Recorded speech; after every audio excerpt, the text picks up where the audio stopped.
Кудайберген Абдырасыл уулу аскерге Жалал-Абад облусунан чакырылып 9 айдан бери аскердик милдетин өтөп жүргөн. Туугандарынын айтымында ал ата-энесинин жалгыз таянар тоосу болчу. Карыган ата-энеси бар.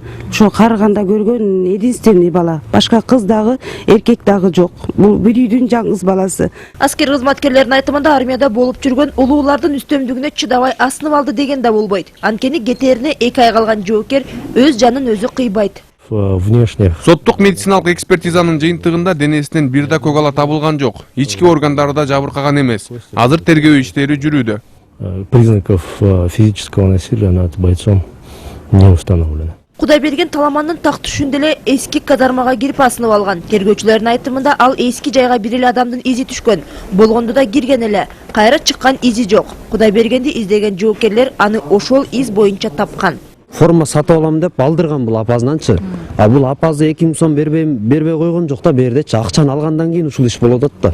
Акчаны алып бул форма бут кийим берсе сатып алат. Ананда өмүрүнүн акыркы минуталарында телефон менен сүйлөшкөн деген дагы маалымат бар. Тиги дозу чалат Кудайбергенгечи, чалганда занят болот булчу телефонучу. Андан кийин уже 2-3 албай коет. Анан ошентип андан кийин 1 сааттан кийин эле 12ден 38 мүнөт өткөндө деп айтышты кечиндечи. Өлүктү табышат булар. Ошо солдаттарды издеттирип 4 солдат барып таап алат.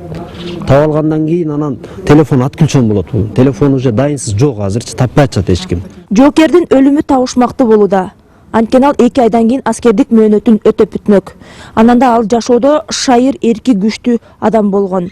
Туугандарынын айтымында ал кыйынчылыкка оңою менен моюнсунуп бере турган бала эмес болчу. Бүгүн маркум Кудайбергендин сөөгүн аскер кызматкерлери өзү туулуп өскөн Токтогул районуна алып кетти. Гүлнара Касымбекова, Тимур Сыдыгалиев, Коомдук 1 канал.